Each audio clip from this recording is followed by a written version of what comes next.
bisnisku bangkrut, suamiku meninggalkanku. Aku tidur di teras masjid, sendirian dan putus asa. Pagi harinya, seorang pria tua menyapaku. Sejak saat itu, hidupku tak pernah sama lagi. Sebelum masuk ke ceritanya, bagi yang subscribe channel ini semoga dilimpahkan rizkinya, disehatkan badannya dan dilancarkan hajat hidup dan akhiratnya oleh Allah Subhanahu wa Ta'ala. Tulis di kolom komentar, kamu nonton dari kota mana aja? Dan mari kita mulai ceritanya. Apakah menurutmu cinta bisa membayar cicilan bank yang menunggak 3 bulan? Pertanyaan itu keluar dari mulut Randy dengan nada sedingin es. Lebih dingin dari rintik hujan yang mulai membasahi aspal jalan Pajajaran, Bogor. Aku tertegun, menatap pria yang selama 5 tahun ini berbagi ranjang dan mimpi denganku. Di belakangnya, 2 orang petugas dari lembaga keuangan baru saja menempelkan stiker segel di pintu kaca butik kebanggaanku. Papan nama, Arini Mode, yang dulu kudesain dengan penuh gairah, kini tampak seperti nisan yang menandai kematian impianku. Semua barang, mulai dari mesin jahit hingga manekin dengan gaun sutra premium, bukan lagi milikku. Randy, ini hanya sementara. Kita bisa mulai lagi dari bawah. Aku masih punya kemampuan desain. Kita bisa. Kita. Randy memotong kalimatku dengan tawa hambar yang menyakitkan. Arini, tidak ada lagi kita dalam kegagalan. Aku tidak mendaftar untuk hidup susah. Aku mencintai perempuan sukses yang bisa mengangkat derajatku, bukan pecundang yang menyeret aku ke dalam lubang hutang. Duniaku serasa runtuh seketika. Rasanya lebih menyakitkan daripada melihat butikku disita. Ternyata, selama ini aku hanya membangun istana di atas pasir yang rapuh. Randy masuk ke dalam mobilnya. Mobil yang cicilannya juga kubayar dari keuntungan butik tahun lalu, dan melesat pergi tanpa sekalipun menoleh ke belakang melalui spion. Aku berdiri mematung di trotoar, membiarkan air hujan menyatu dengan air mataku yang tumpah tak terbendung. Tas tangan kecil di pelukanku adalah satu-satunya harta yang tersisa. Isinya hanya dompet dengan beberapa lembar uang 10 ribuan. Telepon genggam yang terus bergetar karena panggilan dari penagih hutang, dan sisa martabat yang sudah terkoyak-koyak. Aku berjalan tanpa arah, menyusuri trotoar kota Bogor yang mulai remang karena senja yang tertutup awan mendung. Kakiku membawaku menjauh dari pusat kota yang gemerlap, menuju daerah pinggiran yang lebih sunyi. Semakin jauh aku melangkah, semakin berat beban di pundakku. Aku merasa semua orang yang berpapasan denganku sedang menertawakan kehancuranku. Ego yang dulu setinggi langit kini terinjak-injak di permukaan tanah. Malam mulai jatuh dengan sempurna. Udara dingin Bogor mulai menusuk hingga ke tulang sumsum. Aku tidak punya tempat tujuan. Orang tuaku sudah tiada, dan teman-teman sosialitaku yang dulu selalu memuji kini mendadak hilang di telan bumi saat aku mengirim pesan untuk meminjam tempat tinggal. Di saat seperti ini, manusia benar-benar baru tahu siapa yang benar-benar ada untuk mereka. Langkahku terhenti di depan sebuah bangunan dengan kubah hijau yang terlihat teduh di bawah lampu jalan yang kekuningan. Masjid Al-Mutakin. Suara tadarus Al-Quran sayup-sayup terdengar dari dalam, memberikan sedikit ketenangan di tengah badai pikiranku. Aku merasa tidak pantas masuk ke dalam rumah Tuhan dengan hati yang penuh amarah dan keputusasaan. Namun tubuhku sudah terlalu lelah untuk terus melangkah. Aku menuju ke teras samping yang agak tersembunyi dari jalan utama. Di sana, aku duduk bersandar pada tiang beton yang dingin. Aku melepaskan sepatu hak tinggiku yang kini terasa seperti beban tambahan. Kakiku lecet dan memerah, persis seperti hatiku. Aku meringkuk, memeluk lututku sendiri, berusaha mencari kehangatan yang mustahil didapatkan dari lantai semen. Aku menatap langit malam yang kelam tanpa bintang. Bagaimana bisa hidup berubah secepat ini? Kemarin aku masih memikirkan menu makan malam di restoran mewah, dan malam ini aku tidur di teras masjid layaknya tunawisma. Rasa lapar mulai melilit perutku, namun rasa malu jauh lebih mendominasi. Aku tidak berani meminta bantuan pada pengurus masjid atau siapapun. Aku hanya ingin menghilang. Dalam kegelapan itu, aku mulai merenungi setiap kesalahan yang kubuat. Keangkuhanku saat sedang di atas, kelalaianku dalam mengelola keuangan karena terlalu mempercayai Randy, dan kesombonganku yang merasa bisa menaklukkan dunia sendirian. Kini, Tuhan sedang melucuti semuanya dariku, hela demi hela, hingga aku tidak punya apa-apa lagi selain napas yang terasa sesak. Aku mencoba memejamkan mata, berharap saat terbangun nanti, semua ini hanyalah mimpi buruk yang panjang. Namun, gigil di sekujur tubuhku adalah bukti nyata bahwa ini adalah realitas yang harus kutelan bulat-bulat. Aku tertidur dalam kondisi terisak, dengan beralaskan tas tangan yang keras, di bawah perlindungan teras masjid yang menjadi satu-satunya tempat yang bersedia menerimaku tanpa syarat malam itu. Keheningan malam Bogor menjadi saksi bisu runtuhnya seorang Arini, yang kini hanya tinggal raga tanpa jiwa, menanti apa yang akan dibawa oleh fajar esok hari. Dingin yang merayap dari lantai semen masjid seolah berubah menjadi ribuan jarum yang menusuk kulitku. Aku terbangun sebelum azan subuh berkumandang, bukan karena alarm ponsel, melainkan karena gigil yang tak tertahankan. Tubuhku kaku, leherku terasa nyeri karena tidur dengan posisi meringkuk di atas tas tangan yang keras. Aku membuka mata dan mendapati sekelilingku masih gelap, hanya diterangi lampu teras yang temaram dan kabut tipis yang menyelimuti pelataran masjid. Aku bangkit perlahan, mencoba merapikan pakaianku yang kusut masai. Gaun kerja mahal yang kukenakan kemarin kini tampak menyedihkan, penuh noda debu dan bau keringat yang bercampur dengan aroma hujan yang lembab. Aku berjalan menuju tempat wudhu, merasa asing dengan pantulan wajahku di cermin yang retak di sudut area pencucian. Mataku sembab, kantung mataku menghitam, dan rambutku yang biasanya tertata rapi kini berantakan seperti benang kusut. Apakah ini benar-benar aku? Bisikku pada diri sendiri. Suaraku parau, hampir tidak terdengar. Aku membasuh wajahku dengan air yang terasa seperti es. Dinginnya air itu sedikit memberikan kejutan pada saraf-sarafku yang mati rasa. Setelah melaksanakan salat subuh di barisan paling belakang, tersembunyi di balik pilar agar tidak menarik perhatian jemaah lain, aku kembali ke teras. Aku tidak tahu harus pergi kemana. Jalanan di depan masjid mulai menunjukkan tanda-tanda kehidupan. Angkutan kota berwarna hijau khas Bogor mulai berlalu lalang, dan pedagang pasar mulai memacu motor mereka dengan beban yang menumpuk di jok belakang. Duniaku telah berhenti, namun dunia di luar sana tetap berputar tanpa peduli pada kehancuranku. Aku duduk kembali di sudut teras, memerhatikan orang-orang yang keluar dari masjid setelah salat berjamaah. Mereka tampak tenang, memiliki arah tujuan, dan rumah untuk pulang. Sementara aku, setiap kali aku memikirkan masa depanku, yang terlihat hanyalah tembok tebal yang gelap. Rasa lapar kini bukan lagi sekadar lilitan, melainkan rasa perih yang nyata di ulu hati. Aku membuka dompetku, menghitung sisa uang yang ada. Hanya ada 3 lembar uang 10 ribuan dan beberapa keping koin. Di kota ini, uang sebanyak itu mungkin hanya cukup untuk bertahan hidup selama 2 hari jika aku hanya makan sekali sehari.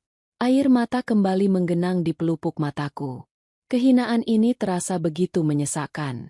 Aku, yang dulu sering memberikan tip lebih besar dari jumlah uang di dompetku saat ini kepada pelayan restoran, kini harus memutar otak hanya untuk sepiring nasi. Aku melihat seorang ibu-ibu dengan mukena yang sedang mengobrol di dekat gerbang. Aku ingin mendekat. Ingin bertanya apakah ada pekerjaan yang bisa kulakukan, bahkan jika itu hanya mencuci piring atau menyapu lantai. Namun, lidahku keluh. Harga diriku yang tersisa masih terlalu besar untuk mengakui bahwa aku adalah seorang pengemis terselubung. Aku takut melihat tatapan iba mereka, atau yang lebih buruk, tatapan curiga yang menganggapku sebagai orang jahat yang sedang menyamar. Matahari mulai naik, mengusir kabut namun tidak mengusir keputusasaan dalam hatiku. Aku hanya bisa menatap aspal jalanan dengan pandangan kosong. Tiba-tiba, telingaku menangkap suara derit roda kayu yang beradu dengan jalanan berbatu. Suara itu makin dekat, dibarengi dengan aroma gurih santan dan kayu bakar yang terbakar sempurna. Bau itu begitu menggoda, membuat perutku mengeluarkan suara yang memalukan di tengah keheningan teras masjid yang mulai sepi. Seorang pria tua, mungkin usianya sudah melewati angka 70, mendorong gerobak kecil yang sederhana. Di gerobaknya tertulis, Surabi Abah. Ia memarkirkan gerobaknya tepat di depan gerbang masjid, di bawah pohon beringin yang rindang. Ia mulai menata tungku-tungku tanah liat kecilnya dengan gerakan yang lambat namun sangat terampil. Tangannya yang keriput dan hitam karena jelaga tampak sangat ahli meniup bara api hingga memerah. Aku hanya bisa memandanginya dari kejauhan, menelan ludah berkali-kali. Aku bisa membayangkan betapa nikmatnya surabi hangat yang baru diangkat dari tungku, dengan taburan oncom pedas atau kentalnya kinca gula merah. Namun, aku memalingkan muka. Aku tidak boleh terlihat seperti orang kelaparan. Aku mencoba kembali memejamkan mata, berusaha menulikan telinga dari bunyi sutil kayu yang beradu dengan cetakan tanah liat. Tiba-tiba, derap langkah kaki mendekat ke arahku. Aku tetap menunduk, berharap siapapun itu segera berlalu. Namun, langkah itu berhenti tepat di depanku. Sepasang sandal jepit tua yang sudah tipis dan penuh noda tanah terlihat di depan mataku. Neng, sudah pagi. Tidak baik kalau anak gadis terus-terusan menunduk seperti itu. Nanti rezekinya tertutup oleh bayangannya sendiri. Sebuah suara berat namun lembut menyapa telingaku. Aku mendongak perlahan. Itu adalah pria tua pemilik gerobak surabi tadi. Ia menatapku dengan mata yang jernih, meskipun wajahnya penuh dengan gurat keriput kehidupan. Ia tidak menatapku dengan tatapan menyelidik atau curiga. Sebaliknya, ada kehangatan yang aneh di sana, seolah ia bisa melihat menembus pakaian mahalku yang kotor dan langsung membaca luka di jiwaku. Saya hanya sedang beristirahat, Kek. Jawabku pelan, berusaha menjaga suaraku agar tidak bergetar. Pria tua itu tersenyum tipis, memperlihatkan beberapa giginya yang sudah tanggal. Panggil saya Abah Mansur. Istirahat itu perlu, tapi perut yang kosong itu musuh yang jahat. Mari, ikut Abah sebentar ke gerobak. Ada surabi yang gosong pinggirannya. Tidak laku dijual. Sayang kalau dibuang. Aku tahu dia berbohong. Mana mungkin surabi yang baru saja ia siapkan sudah ada yang gosong. Dia tahu aku lapar, dan dia sedang menawarkan bantuan tanpa membuatku merasa seperti seorang peminta-minta. Hatiku bergetar. Di saat suamiku sendiri membuangku seperti sampah, seorang asing yang hidupnya pun tampak sederhana ini justru menawarkan perlindungan.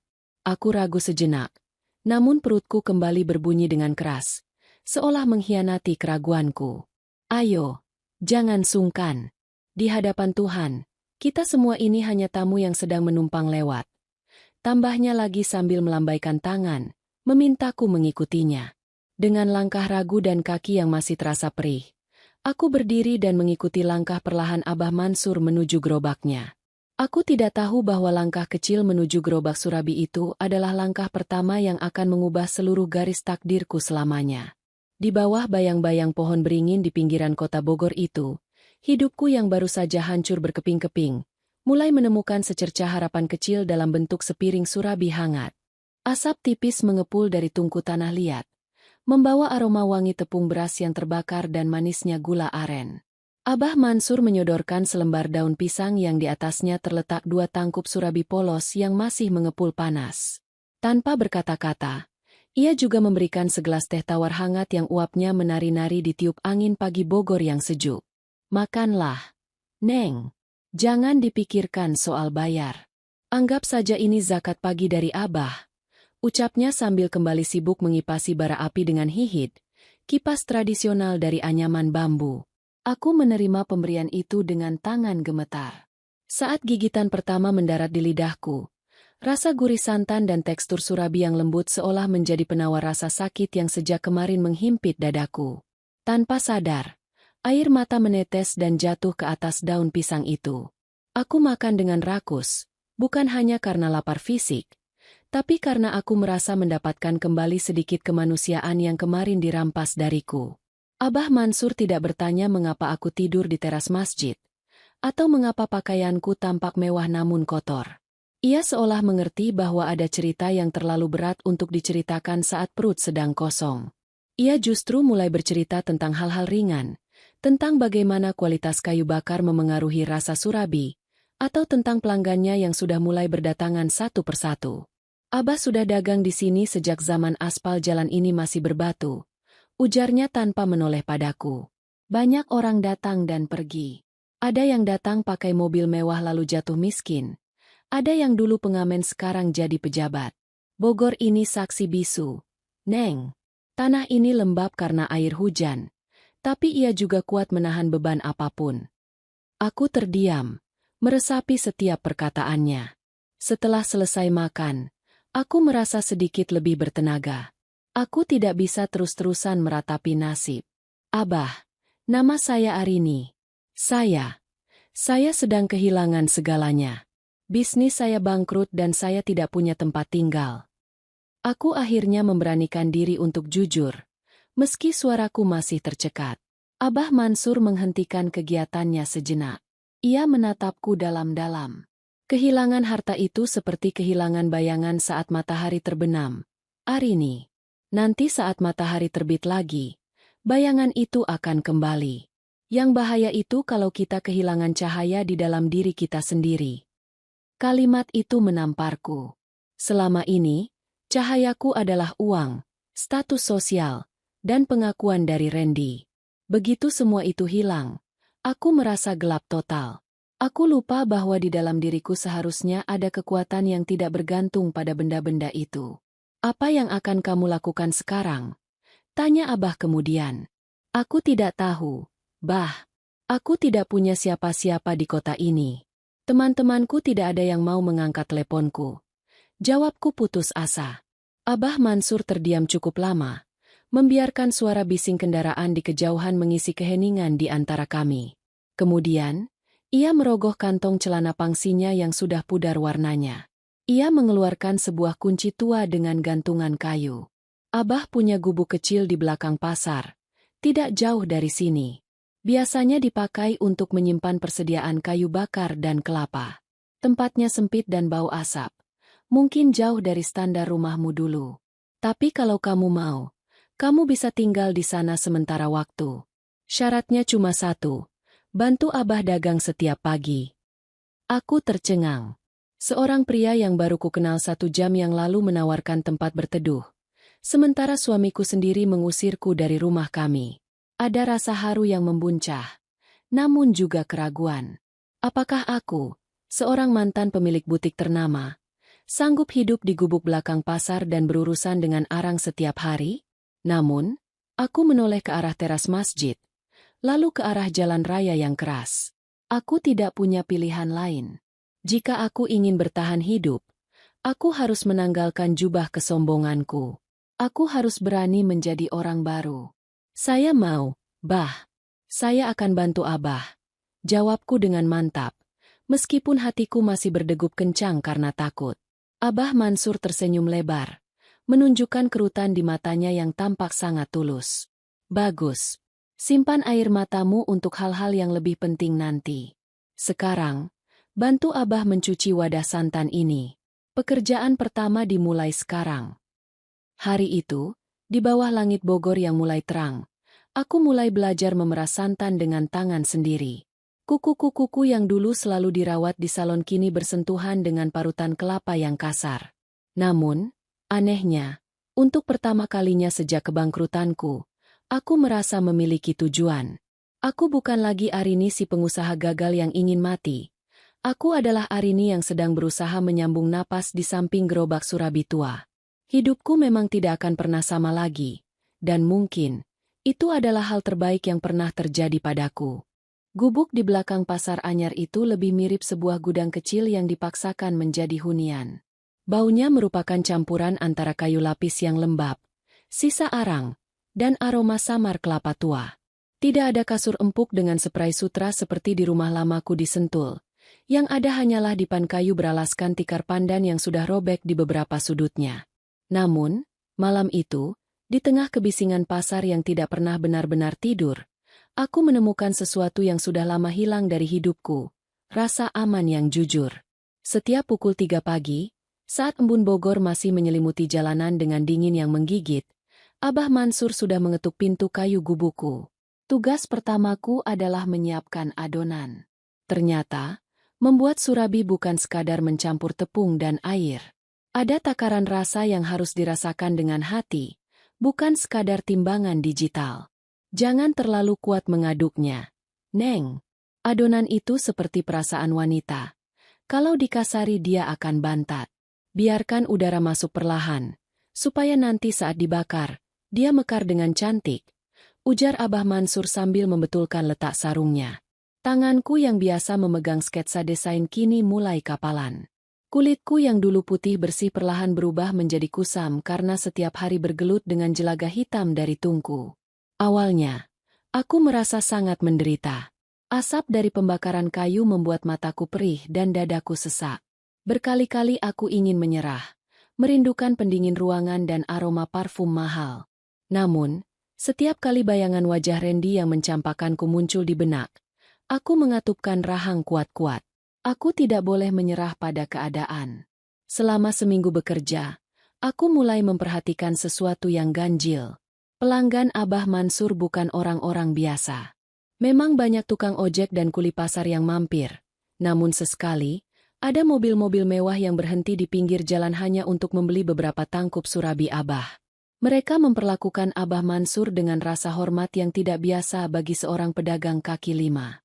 Suatu sore, saat kami sedang membersihkan gerobak setelah dagangan habis, aku menemukan sebuah kotak kayu tua yang tersimpan di bawah tumpukan karung kelapa.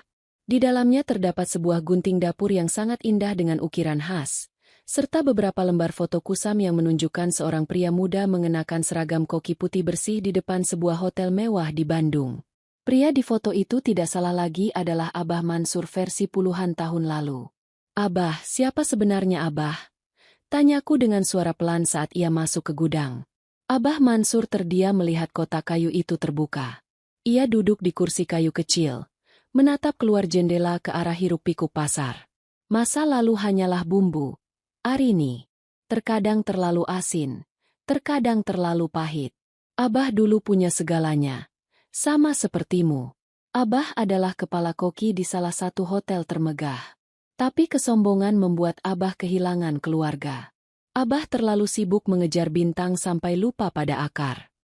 Ia menghela napas panjang. Sebuah napas yang membawa beban penyesalan bertahun-tahun. Surabi ini bukan cuma dagangan. Neng. Ini adalah cara Abah menebus dosa. Memberi makan orang dengan harga murah. Tapi dengan kualitas yang pernah Abah sajikan untuk para raja. Di balik tungku ini, Abah belajar bahwa kehormatan bukan terletak pada jabatan, tapi pada seberapa banyak orang yang merasa kenyang karena tanganmu. Aku terpaku. Ternyata aku sedang berguru pada seorang maestro yang sedang menyamar. Pantas saja rasa surabi Abah begitu berbeda. Ada teknik fermentasi alami yang tidak pernah kutemui di buku resep manapun. "Arini," panggilnya tiba-tiba. Matanya menatapku tajam. "Kamu punya bakat dalam ketelitian. Tapi kamu masih bekerja dengan rasa dendam. Jika kamu ingin bangkit, buang dendammu ke dalam api tungku itu. Mulailah memasak karena kamu ingin hidup, bukan karena ingin membuktikan sesuatu pada orang yang sudah membuangmu." Tantangan itu memukul batinku. Selama ini, setiap kali aku mengaduk adonan, aku membayangkan sedang meremukkan harga diri Randy. Aku bekerja dengan amarah. Namun malam itu, di bawah temaram lampu bohlam 5 watt, aku merenungi ucapan Abah. Aku mulai belajar melepaskan. Aku belajar menghargai setiap butir tepung dan setiap tetes santan. Di babak baru hidupku ini, aku menemukan bahwa bisnis bukan hanya soal persaingan dan keuntungan berlipat ganda. Di belakang pasar yang kumuh ini, aku justru menemukan kemewahan spiritual yang tidak pernah bisa kubeli dengan uang miliaran rupiah di masa lalu. Aku mulai belajar teknik rahasia Abah, tentang bagaimana mengontrol api agar surabi matang sempurna dengan tekstur sarang lebah yang indah di dalamnya. Tanpa kusadari, tanganku yang dulu hanya bisa menggambar pola pakaian, kini mulai ahli menciptakan pola-pola kematangan di atas tungku tanah liat. Bisnisku memang bangkrut, tapi jiwaku perlahan mulai membangun fondasi yang jauh lebih kokoh dari sebelumnya. 3 bulan telah berlalu, dan kulit tanganku kini sudah bersahabat dengan panasnya uap tungku. Aku tidak lagi merasa jijik dengan debu pasar atau bau amis sisa sayuran di selokan. Namun, ketenangan yang baru saja kubangun terusik pada suatu siang yang terik di Jalan Pajajaran. Abah memintaku mengantarkan pesanan khusus sebanyak 100 tangkup surabi ke sebuah kantor pemerintahan di dekat pusat perbelanjaan terbesar di Bogor. Dengan pakaian sederhana, kaos katun yang sudah agak pudar dan celana kain hitam, aku menjinjing 2 kotak besar berisi surabi hangat. Saat aku berdiri di trotoar menunggu angkutan kota, Sebuah mobil sedan mewah berwarna hitam yang sangat kukenali berhenti tepat di depan lampu merah. Jantungku seakan berhenti berdetak. Itu adalah mobil yang dulu kubeli sebagai hadiah ulang tahun untuk Randy. Kaca mobil itu turun perlahan. Di dalamnya, Randy duduk di balik kemudi dengan kemeja rapi yang tampak sangat mahal. Di sampingnya, duduk seorang wanita muda dengan riasan tebal dan perhiasan yang berkilau tertimpa cahaya matahari. Mereka tertawa, tampak sangat bahagia, seolah-olah kehancuranku hanyalah sebuah kerikil yang sudah lama mereka tendang dari jalanan. Mata Randy beralih ke arah trotoar dan tanpa sengaja bertemu dengan mataku. Sedetik kemudian, ekspresinya berubah dari terkejut menjadi penghinaan yang sangat nyata. Ia memarkirkan mobilnya di bahu jalan, turun dengan langkah angkuh, sementara wanita itu mengikutinya dengan pandangan merendahkan. "Lihat ini, Siska," ujar Randy dengan suara keras, menarik perhatian beberapa orang yang lewat. "Inilah mantan istriku. Arini, si pengusaha mode yang hebat itu. Sekarang lihat dia. Jadi babu pengantar kue tradisional. Baunya saja sudah seperti asap arang." Wanita bernama Siska itu menutup hidungnya dengan sapu tangan sutra. "Oh, jadi ini perempuan yang kamu ceritakan itu? Kasihan sekali ya. Penampilannya tidak lebih baik dari pengemis di lampu merah." Aku merasa darahku mendidih. Rasa malu yang luar biasa sempat menghujam dadaku. Namun aku teringat pesan Abah Mansur, "Buang dendammu ke dalam api tungku." Aku menarik napas dalam-dalam, berusaha menjaga punggungku tetap tegak. "Bisnisku mungkin bangkrut, Randy," kataku dengan suara yang tenang namun tajam. "Tapi setidaknya aku tidak mencuri kebahagiaan orang lain atau lari dari kesulitan seperti pecundang. Surabi yang kamu hina ini adalah hasil keringat halal, bukan hasil memeras harta istri sendiri." Wajah Randy memerah karena marah. Ia mendekat dan dengan sengaja menyenggol kotak surabi yang kubawa hingga salah satunya terjatuh ke aspal. Beberapa surabi yang tadinya tertata rapi kini berserakan di tanah, kotor oleh debu jalanan. "Jangan berlagak suci. Kamu itu sampah," bentak Randy. Tepat saat itu, sebuah mobil dinas berwarna hitam dengan plat nomor penting berhenti di belakang mobil Randy. Seorang pria paruh baya dengan pakaian safari turun, diikuti oleh beberapa ajudan. Itu adalah salah satu pelanggan setia Abah Mansur yang sering memesan secara diam-diam. "Ada apa ini ribut-ribut?" tanya pria itu dengan suara wibawa yang menggetarkan. Randy, yang mengira pria itu adalah pejabat yang ingin lewat, langsung berubah menjadi sopan dan membungkuk. "Maaf, Pak, ini hanya ada gelandangan yang menghalangi jalan. Saya sedang memberinya pelajaran agar tidak sembarangan berjualan." Pria itu menatap surabi yang berserakan di tanah, lalu menatapku dengan tatapan mengenali. Ia kemudian menatap Randy dengan jijik. "Gelandangan? Anak muda. Perempuan ini adalah asisten dari guru kuliner terbaik yang saya kenal. Dan surabi yang kamu injak itu, saya sudah menunggunya selama 2 jam untuk acara rapat penting di balai kota." Randy ternganga. Wajahnya yang tadi merah karena amarah kini berubah pucat pasi. Ia mencoba bicara, namun suaranya tertahan di tenggorokan. Siska, wanita di sampingnya, tampak sangat malu dan perlahan masuk kembali ke dalam mobil. "Arini, kamu tidak apa-apa?" tanya pria itu dengan lembut padaku. "Abaikan orang-orang yang tidak tahu cara menghargai proses ini. Silakan bawa sisanya ke mobil saya. Biar ajudan saya yang mengurus kekacauan di sini." Aku mengangguk, mengumpulkan sisa martabatku.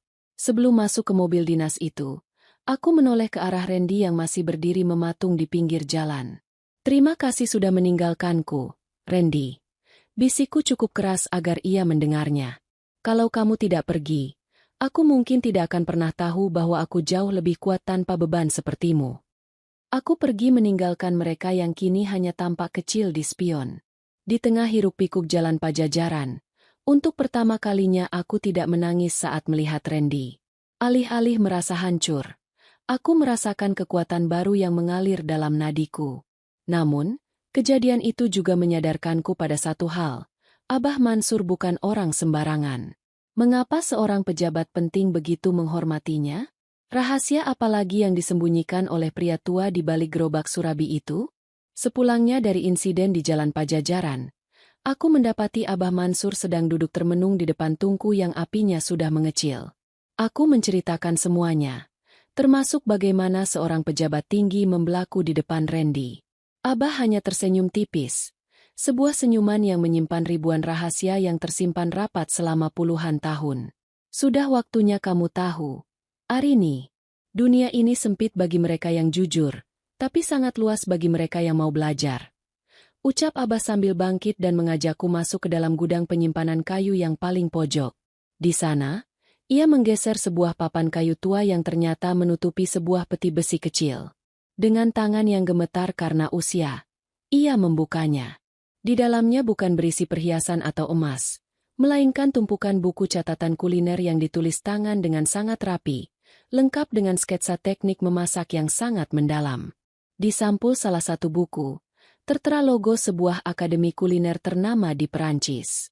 Abah bukan hanya kepala koki, Neng.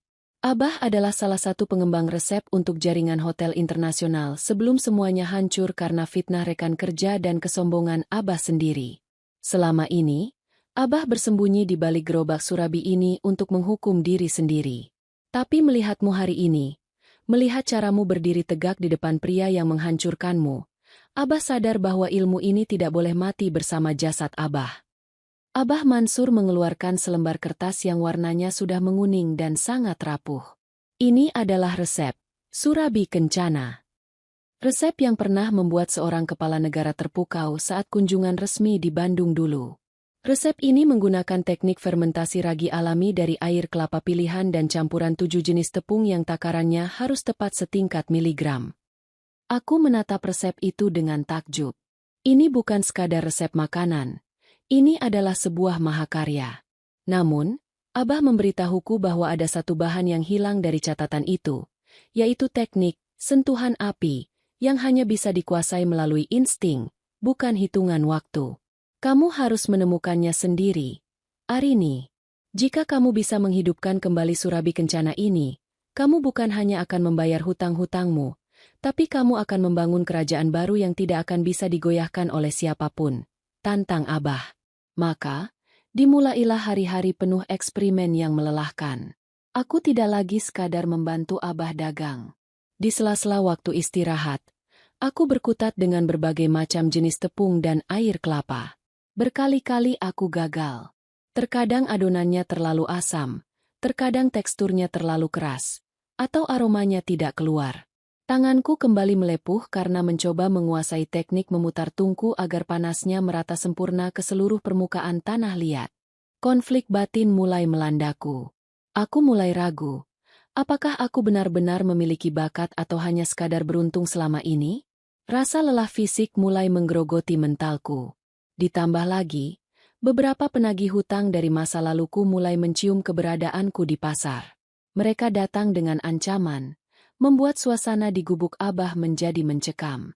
Berikan kami uang, atau kami ratakan tempat kumuh ini. Ancam salah satu pria berbadan besar suatu malam. Aku gemetar hebat. Namun Abah Mansur berdiri di depanku dengan tenang. Ia hanya memberikan sebuah kartu nama tua yang sudah lecek kepada pria itu.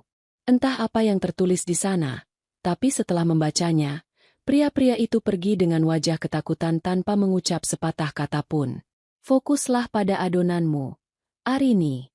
Biar Abah yang mengurus gangguan di luar. Kamu sedang memegang kunci masa depanmu. Jangan biarkan tanganmu bergetar hanya karena gonggongan anjing di luar pagar. Bisik Abah menenangkan. Malam itu, di bawah rintik hujan Bogor yang tak kunjung usai, aku kembali ke depan tungku. Aku menutup mata, mencoba mengingat kembali aroma butiku yang dulu, rasa sakit saat ditinggalkan Randy, dan kehangatan pertama yang diberikan Abah. Aku mencampurkan semuanya ke dalam adonan, rasa syukur, amarah, dan harapan. Saat fajar menyingsing, sebuah aroma yang sangat harum, yang belum pernah tercium di pasar itu sebelumnya, mulai merebak. Aku mengangkat tutup tungku dengan perlahan. Di sana, sebuah surabi dengan warna keemasan yang sempurna, dengan pori-pori yang sangat halus dan aroma yang sangat elegan, telah lahir. Aku berhasil. Aku menemukan resep yang hilang itu melalui tetesan keringat dan air mataku sendiri. Tanpa kusadari, Abah Mansur berdiri di belakangku dengan mata berkaca-kaca. Warisan ini sekarang menjadi milikmu, Arini. Sekarang, bersiaplah. Dunia harus mencicipi kebangkitanmu. Kabar tentang kelezatan, Surabi Kencana, menyebar seperti api yang ditiup angin kencang di seluruh penjuru Bogor. Atas dorongan Abah Mansur dan bantuan relasi lamanya, aku berhasil mendapatkan satu tempat di Festival Kuliner Jawa Barat yang bergengsi. Ini adalah panggung pertamaku untuk menunjukkan pada dunia bahwa Arini belum tamat. Namun, aku tahu bahwa kesuksesan selalu mengundang mata yang dengki. Di tengah hiruk-pikuk persiapan festival di area Gor Pajajaran, aku melihat sesosok wajah yang sangat kukenali di stan seberang. Ternyata, dia menggunakan sisa uang yang ia ambil dariku untuk membuka usaha waralaba makanan cepat saji. Ia tidak sendirian. Ia bekerja sama dengan seorang pengusaha licik yang dulu merupakan kompetitor terberat butiku. Mereka menatapku dengan tatapan yang penuh rencana busuk. Jangan harap kamu bisa menang dengan kue kampung itu, Arini. Bisik Randy saat kami berpapasan di area dapur umum. Dunia sudah berubah. Orang lebih suka makanan modern daripada tepung beras basi buatan pria tua itu. Aku tidak membalas. Aku fokus pada persiapan adonanku. Namun, bencana datang tepat di malam sebelum penjurian dimulai. Saat aku kembali ke dapur penyimpanan setelah mengambil air, aku mendapati tong kayu berisi ragi alami air kelapa rahasia buatan Abah telah tumpah dan tercemar minyak tanah. Seseorang telah menyabotase jantung dari Surabi Kencana. Aku luruh di lantai dapur, menatap cairan yang tak lagi berguna itu dengan rasa sesak yang luar biasa. Tanpa ragi itu, Surabi tidak akan mekar, dan aromanya akan hilang. Abah, maafkan aku, semua hancur. Isaku saat menelepon Abah Mansur. Arini, dengar Abah. Suara Abah terdengar tenang namun tegas dari seberang telepon. Bukan raginya yang membuat Surabi itu istimewa, tapi kemampuanmu membaca alam. Ingat apa yang Abah ajarkan? Alam Bogor menyediakan segalanya. Cari buah nanas madu yang sudah sangat matang di pasar subuh. Gunakan kulitnya untuk memancing udara masuk ke adonanmu. Kamu punya waktu 4 jam sebelum matahari terbit. Jangan menyerah pada pecundang yang hanya bisa merusak. Kata-kata Abah menyuntikkan keberanian baru. Aku berlari menembus hujan tengah malam menuju pasar anyar, memburu nanas madu yang hampir busuk. Dengan tangan gemetar, aku mengolah kembali adonan dari awal, menggunakan teknik darurat yang sangat berisiko. Sepanjang malam aku tidak tidur, menjaga api tungku agar tetap stabil di tengah udara malam yang lembab. Randy berkali-kali lewat di depan stanku, tersenyum puas karena mengira aku sudah kalah sebelum berperang. Saat fajar menyingsing dan tim juri yang terdiri dari pakar kuliner nasional serta pejabat pemerintahan mulai berkeliling, ketegangan memuncak. Stanku adalah urutan terakhir. Ketika para juri sampai di depanku, wajah mereka tampak lelah setelah mencicipi puluhan makanan yang berminyak dan berat. Aku menyajikan Surabi Kencana di atas piring tanah liat yang dialasi daun pisang segar. Aroma harum nanas yang terkaramelisasi secara halus berpadu dengan gurihnya santan menyeruak ke udara. Ketua juri, seorang pria paruh baya yang terkenal sangat pelit pujian, mengambil satu potongan kecil. Ia memejamkan mata saat mencicipinya. Seluruh pengunjung festival mendadak hening, menantikan vonis yang akan dijatuhkan. Ini. Juri itu terdiam sejenak, membuat jantungku hampir copot. Ini bukan sekadar makanan. Ini adalah memori. Teksturnya sempurna, dan ada rasa manis yang jujur di dalamnya. Sudah puluhan tahun saya tidak merasakan teknik pembakaran seotentik ini. Siapa gurumu, Neng? Seorang pria tua yang mengajarkan saya bahwa kebangkitan dimulai dari kerendahan hati. Pak, jawabku dengan suara mantap. Pengumuman juara akan dilakukan sore nanti. Namun saat juri meninggalkan stanku dengan senyum puas, aku melihat Randy dari kejauhan. Wajahnya pucat pasi, dan rekannya tampak memaki-makinya karena stan mereka dilewati begitu saja oleh para juri. Sabotase mereka gagal total karena insting yang diajarkan Abah telah menyatu dalam jiwaku. Namun, tepat saat aku merasa di atas angin, Seorang ajudan datang membisikkan sesuatu yang membuat seluruh badanku lemas. Abah Mansur dilarikan ke rumah sakit karena serangan jantung. Kemenangan yang sudah di depan mata tiba-tiba terasa hambar tanpa kehadiran pria tua yang telah menjadi penyelamat hidupku itu.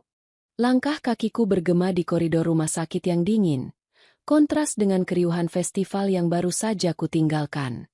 Di tanganku, aku masih menggenggam piala kayu bertuliskan, juara utama kuliner Jawa Barat. Namun benda itu terasa sangat ringan dibandingkan beban yang menghimpit dadaku. Aku berlari menuju ruang perawatan intensif, tempat Abah Mansur terbaring lemah di balik dinding kaca. Pria tua itu tampak sangat kecil di antara kabel-kabel medis yang menjuntai.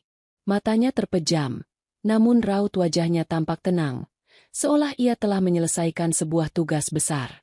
Aku duduk di samping ranjangnya, menggenggam tangannya yang kasar dan penuh bekas luka bakar. "Bah, bangun, kita menang," bisikku sambil terisak. Surabi Kencana kembali ke tempat yang seharusnya. Abah tidak boleh pergi sekarang. Perlahan, kelopak mata Abah terbuka. Sebuah senyum tipis yang sangat lemah muncul di bibirnya. Ia melihat piala di sampingku, lalu beralih menatap mataku. "Abah sudah melihatnya dari sini, Neng. Di berita televisi tadi. Abah bangga. Kamu bukan lagi Arini yang tidur di teras masjid. Kamu adalah Arini yang baru, yang hatinya lebih kuat dari baja tungku." Abah Mansur memintaku mendekat. Suaranya kini hanya berupa bisikan halus. "Gubuk itu, di bawah dipan, ada sebuah map biru. Itu adalah surat kepemilikan tanah dan bangunan kecil di pinggiran Bogor. Abah sudah membelinya sejak lama dengan hasil tabungan. Niatnya untuk tempat istirahat terakhir. Sekarang, tempat itu milikmu. Bangunlah warungmu di sana. Jangan bangun butik lagi, Arini. Bangunlah tempat di mana orang lapar bisa makan dengan martabat." Malam itu, Abah Mansur mengembuskan napas terakhirnya dengan sangat tenang. Ia pergi tepat saat namaku dielu-elukan oleh seluruh warga kota sebagai pahlawan kuliner tradisional yang baru. Aku kehilangan seorang guru, namun aku mendapatkan kembali jiwaku yang selama ini hilang. Beberapa bulan kemudian, di sebuah sudut asri di daerah Ciapus, Bogor, sebuah kedai sederhana namun sangat berkelas berdiri tegak. Namanya bukan Arini Mode, melainkan Surabi Abahs Arini. Tidak ada dekorasi mewah yang berlebihan, hanya jajaran tungku tanah liat yang berjajar rapi dan aroma wangi kayu bakar yang menenangkan. Suatu sore, saat aku sedang mengawasi karyawan, yang sebagian besar adalah para janda dan orang-orang putus asa dari pasar, sebuah mobil butut berhenti di depan kedai. Randy turun dari mobil itu dengan pakaian yang lusuh. Wajahnya tampak kusam, jauh dari kesan pria perlente yang dulu menghinaku. Kabarnya, bisnis waralabanya hancur karena kasus penipuan mitra kerjanya sendiri, dan ia kini terlilit hutang yang jauh lebih besar dariku dulu. Ia berjalan mendekat, menatapku dengan tatapan memohon. "Arini, aku dengar kedaumu sangat sukses. Aku sedang dalam kesulitan besar. Tolong, beri aku kesempatan untuk bekerja di sini. Apapun akan kulakukan." Aku menatap pria yang dulu sangat kucintai sekaligus sangat kubenci itu. Anehnya, tidak ada lagi rasa amarah di hatiku. Hanya ada rasa iba yang tumpul. Aku teringat saat aku tidur di teras masjid dan bagaimana Abah Mansur menyambutku. Namun, aku juga belajar bahwa kebaikan tidak boleh bercampur dengan kebodohan. "Kamu lapar, Randy?" tanyaku tenang. Ia mengangguk cepat dengan mata penuh harap. Aku memanggil salah satu asistenku. Berikan dia 2 tangkup surabi polos dan segelas teh hangat. Gratis. Lalu aku kembali menatap Randy. "Makanlah. Lalu pergilah." Kedai ini dibangun di atas pondasi kejujuran dan ketulusan. 2 hal yang tidak kamu miliki. Aku sudah memaafkanmu, tapi aku tidak punya tempat untukmu di masa depanku. Randy hanya bisa tertunduk lesu saat aku membalikan badan dan kembali ke dapur. Ia bukan lagi bagian dari ceritaku. Kini, setiap pagi, saat matahari terbit di balik Gunung Salak, aku berdiri di depan tungku pertama. Aku memejamkan mata, membayangkan Abah Mansur sedang memperhatikan di sampingku sambil memegang kipas bambunya. Bisnisku memang pernah bangkrut, Dan suamiku memang pernah meninggalkanku. Namun kehilangan itu adalah harga yang harus kubayar untuk menemukan jati diriku yang sesungguhnya. Hidupku memang tak pernah sama lagi. Sekarang, aku tidak lagi mengejar harta yang fana, melainkan keberkahan di setiap gigitan surabi yang kusajikan. Di atas tanah Jawa Barat yang lembab ini, aku belajar bahwa dari puing-puing kehancuran, jika dipupuk dengan kerendahan hati dan kerja keras, akan tumbuh sesuatu yang jauh lebih indah dan abadi. Arini yang dulu telah mati, dan Arini yang baru telah lahir bersama setiap asap yang mengepul dari tungku kesabaran. Tungku kesabaran. Tungku kesabaran. Tungku kesabaran.